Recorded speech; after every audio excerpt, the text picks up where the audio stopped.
Alright, hi everyone, my name is Von and welcome back to my channel. It's been a while, but we have a very useful vlog for this afternoon. But by the way, we are enjoying the beautiful park of Hyde Park. Hyde Park? No, St. James's Park. Hyde Park is just adjacent to this. Sorry, fronting Buckingham Palace. But anyway, the topic that we will be talking about this afternoon is what are the things that you need for your first clinical duty. So ito yung mga things that you should pack for your preparation and should remember on your first clinical duty here in the UK, if you work here in the UK as an overseas nurse. So if you are ready, let's begin.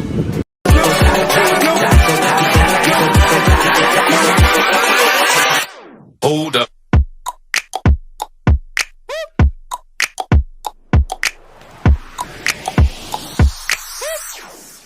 Okay, first and foremost, the thing that you need to do, and it's really important, is knowing your clinical area or do site visit. Yan ang pinakauna mong dapat gawin because you have to understand that the areas here in the UK are quite different on the areas in the Philippines. When I say area, the work or the workplace itself. Yes, exactly. So that is very important because, you know, in order for you to like really get hold of the experience, to get hold and to familiarize yourself with what's happening with the setup, you really need to do what sort of area are you going into. Because in the Philippines, you might probably go on a general acute medicine ward, which is very common. Here, acute medicine ward is subdivided into a lot of different areas.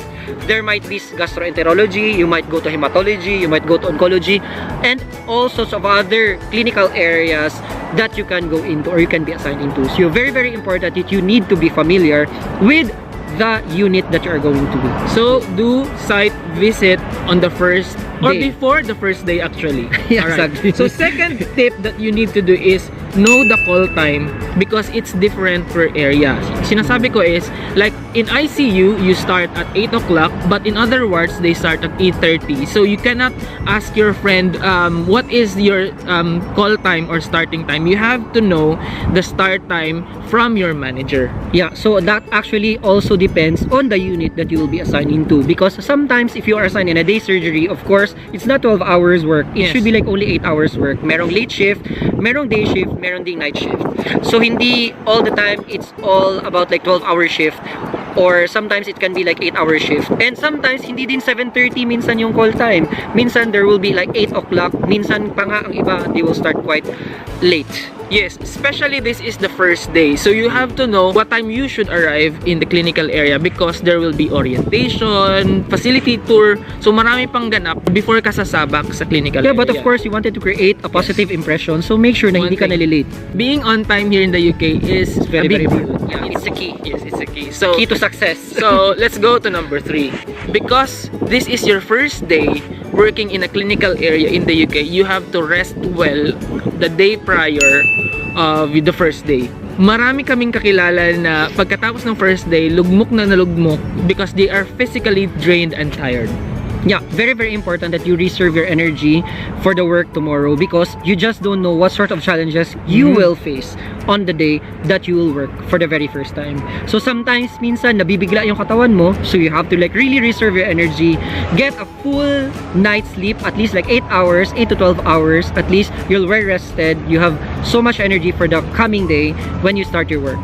Yeah, especially that is your first day, so all the adrenaline rush will be there. So reserve all your energies because you have to learn it by heart, you have to learn it physically as well. Maraming lakarang magaganap and it's really challenging. So it's better you rest the day prior. Yes. Okay? Do not be anxious or too pressured. Of course, it's naturally nakaka-anxious talaga or it's really giving you so much pressure because it's the first day. But don't get too anxious because anxiety will just lead you to confusion and will lead you only to errors. So as long as you know what you will be doing, you have the right track of list that you need to do and you need to prepare, you should be okay. Yeah, do not get all of these nerves get into you. Yes, of course, but a little bit of nerves is also very important.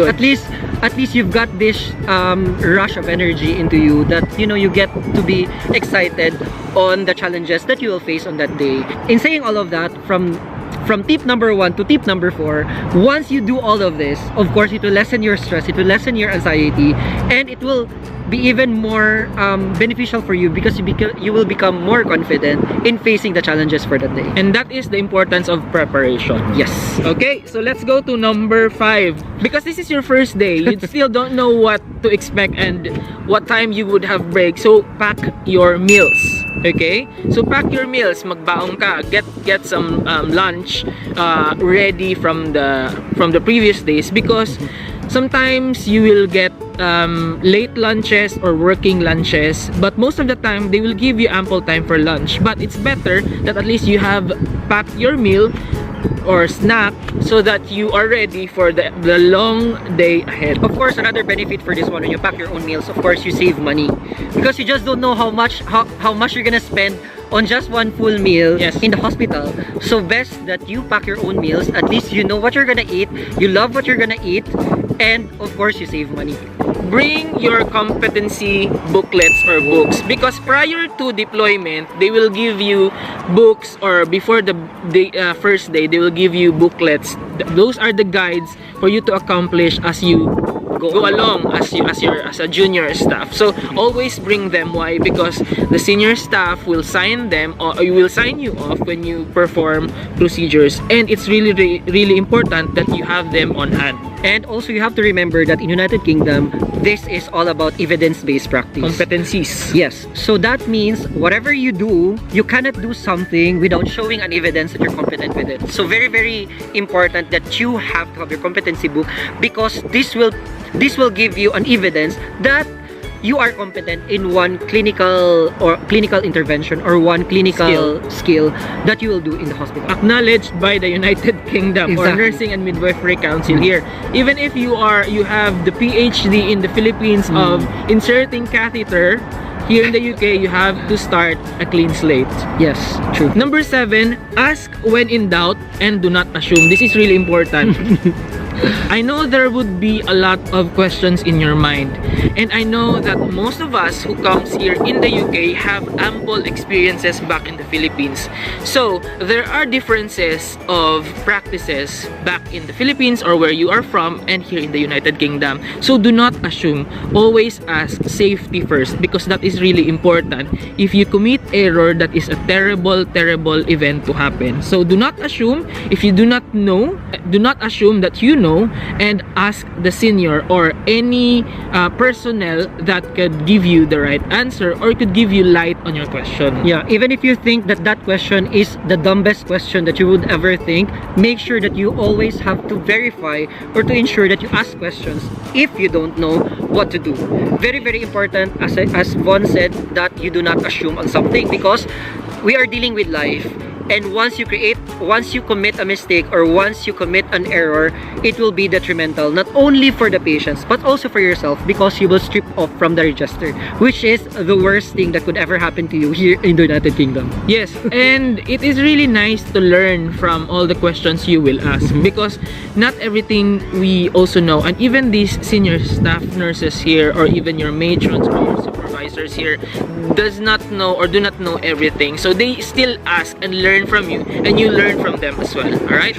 So do not assume, safety first, and do not hesitate to ask if you are in doubt. Do not hesitate as well to say no if you are not competent. Yes, it's really important. Yeah, it's very, very important here in the United Kingdom that, as we said earlier, that you have to be competent onto something. You have to show an evidence onto something before you dive into doing it for the patients themselves. So it's very important that if you are not competent, although you know by yourself, by your heart, that you are competent in doing something, but if you don't have an evidence of it, don't just say, yes, I can do it. Yes. You have to protect yourself. And before doing it, you have to really think about yourself, think about your license, and think about the things that would harm you or that would strip you off from the register. So if someone asks you to perform a nursing skill or a procedure and you have not been signed out, that is really important to tell them that I'm so sorry, I'm not yet competent or I'm not yet signed out to do this. Will you be able to sign me out for this or guide me through this so that next time I can do it independently? Don't feel guilty about saying no onto something. Even if you know that you're competent into it, but if you don't have an evidence about it, you have the right to say no on that. And don't feel guilty about it. Last but not the least, of course, always pray before you go to work, especially on your first day, because all these nerves are there. We understand, we've been there, done that, and you always ask for guidance, wisdom. You are working in a hospital and everything could go wrong. In saying all of this, of course, it boils down to our to praying before going and after your first day of work, because it's very, very important to involve God in everything that you do, because you know, whatever we do to our patients, whatever we do to our colleagues, whatever it is that we're gonna do on that first day is all about our service for others. It's not only for ourselves but also for others. We have to also think that, you know, God is using us as an instrument to better the lives of others. Alright, so those are the tips that you should remember on your first clinical duty here in the UK, or maybe wherever you are Working as you in the are world. working in the world and starting for a job. So always remember to pray, alright? Always remember to pray. So those are the tips to remember. So thank you very much for watching. I hope you enjoyed the video. If you really like the video, please don't forget to subscribe. And of course, subscribe to my friend's channel. Yes, don't forget to subscribe to my channel. It can be your adventures. So just one word, and join the bandwagon on my channel. Please do, guys, show some love and support. Thank you. Yes. And of course, if you wanted to learn about nursing in the UK, living here abroad, travels, Yes, please subscribe to our channels. And I hope you enjoyed and learned something. If you like, press the like button, drop some comments, feedback, and suggestions down below. And Yes. if you've experienced this as well, let us know. Thank you very much for watching this video, and see you in the next videos and Adventures. Bye! Bye.